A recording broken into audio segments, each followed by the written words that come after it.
La semaine de la décennie des personnes d'ascendance africaine vient de se tenir au Gabon. Plusieurs invités, au nombre desquels Monsieur Mactar Ndoye. Bonjour et merci d'avoir accepté de venir sur notre plateau. Bonjour madame, merci de votre invitation. Voilà, vous appartenez au bureau, sinon vous travaillez pour le bureau du Haut Commissariat des Nations Unies pour les droits de l'homme. Vous avez fait le déplacement depuis Genève. Une question basique, comment appréciez-vous l'engagement, sinon la décision du Gabon d'organiser cette semaine dédiée aux Afrodescendants? Oui, merci pour votre question. Je pense que nous ne pouvons qu'accueillir avec satisfaction cette décision parce que cette décennie internationale a été adoptée il y a 2 ans et nous avons toujours pensé que l'Afrique devait se saisir de cette décennie et en particulier de la mise en œuvre de son programme d'activité. Pour le moment, c'est plutôt des États d'Amérique latine, du fait de leur sociologie, qui ont pris en charge cette décennie et qui ont commencé à mettre en œuvre des activités. Il nous manquait d'avoir l'implication de l'Afrique et nous saluons pour cela le Gabon et la décision du président de la République et de ses ministres et de la participation de la CICIBA et du PNUD afin que cet événement ait pu avoir lieu. Alors donc Gabon, premier pays d'Afrique à tenir cet événement sur ces terres, à Libreville, le choix également est symbolique. Quel pourra être de façon concrète le rôle du Gabon? Je pense que le rôle est multiple. Le premier des rôles, c'est de donner un signal. Je pense que le Gabon peut être fier d'avoir organisé cet événement international qui permet aux Africains, aux citoyens gabonais de rencontrer des personnes d'origine africaine de la diaspora, de discuter de problèmes qui leur sont propres, qui leur sont communs. Parce que ce pont qu'on essaie de créer entre l'Afrique et sa diaspora est essentiel pour la réussite de cette décennie parce que nous avons une histoire commune. Donc, comme je disais, c'est important. Je pense que le Gabon a son histoire propre. J'ai eu le plaisir, même étant d'un pays pas très loin, de connaître l'histoire de Libreville. Je pense qu'il y a une pertinence également que le Gabon se saisisse en premier de cette question. Non seulement une pertinence, mais il y a une volonté politique derrière. Si cela a été fait ici, cela veut dire que les autorités ont compris l'importance que l'Afrique a de s'emparer de cette décennie. Alors 2 ans après, vous l'avez dit, le Gabon c'est le premier pays d'Afrique. Peut-être n'a-t-on pas encore compris réellement quel devra être le rôle de l'Afrique dans cette décennie? Oui, parce que cette décennie a plusieurs objectifs. Mais pour revenir vers le début, il a des thèmes également. Reconnaissance, justice et développement. C'est le logo, c'est le motto de la décennie. Et ne serait-ce que pour la partie reconnaissance. C'est reconnaissance de l'histoire de l'esclavage.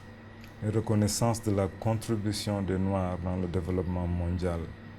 Reconnaissance de l'impact que l'esclavage a eu sur l'Afrique, etc., etc. Et l'Afrique ne peut pas être en dehors de ce débat parce que cela marque notre histoire. Nous ne devons pas concevoir cette décennie que du point de vue diaspora. Mais nous devons également savoir ce que cette histoire a eu comme impact sur notre continent.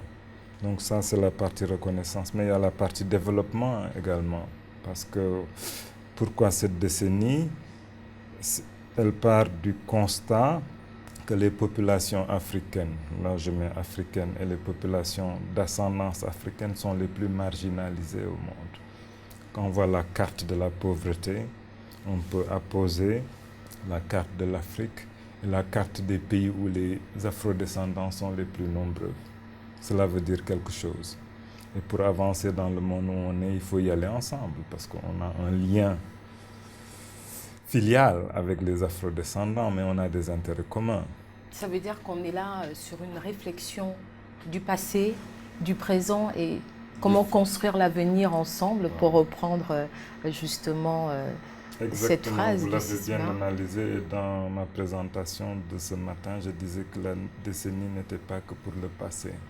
Il s'agissait de parler du présent et du futur et d'inscrire cette décennie dans le cadre du développement des personnes d'ascendance africaine et des Africains également, parce que nous devrons nous battre pour la même cause. Et je disais qu'il fallait profiter de l'agenda 2030 sur le développement durable pour élaborer des projets en commun, pour que dans la mise en œuvre de cet agenda, on tienne en compte des besoins spécifiques des Africains et des Afrodescendants.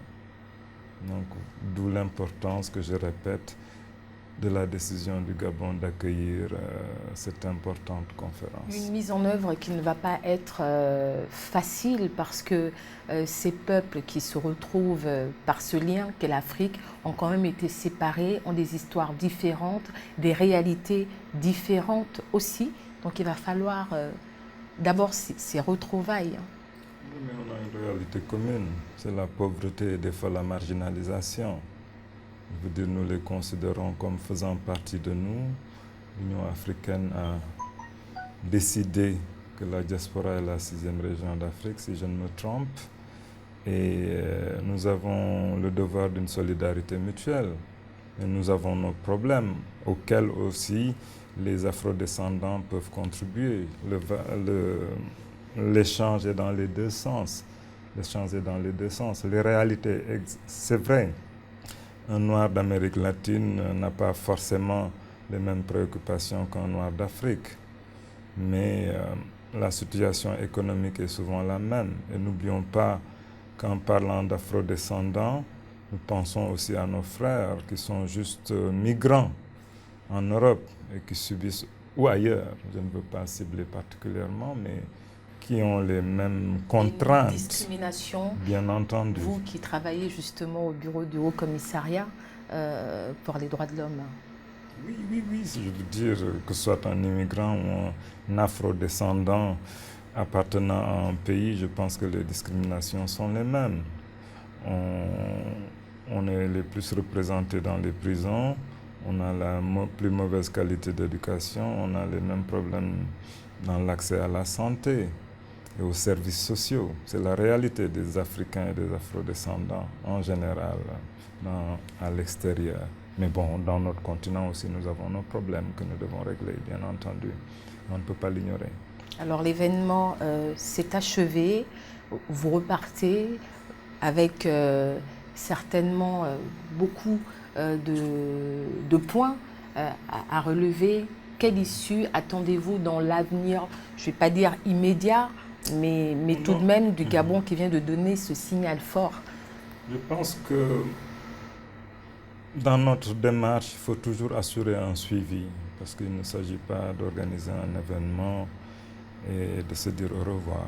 Je veux dire, Gabon doit être le point de départ d'un processus où nous essayerons, avec d'autres États africains intéressés, je pense qu'ils doivent l'être tous, l'Union africaine, les organisations régionales, créer les ponts qui doivent nécessairement être créés avec les pays de la diaspora, l'Amérique latine en particulier et les Caraïbes.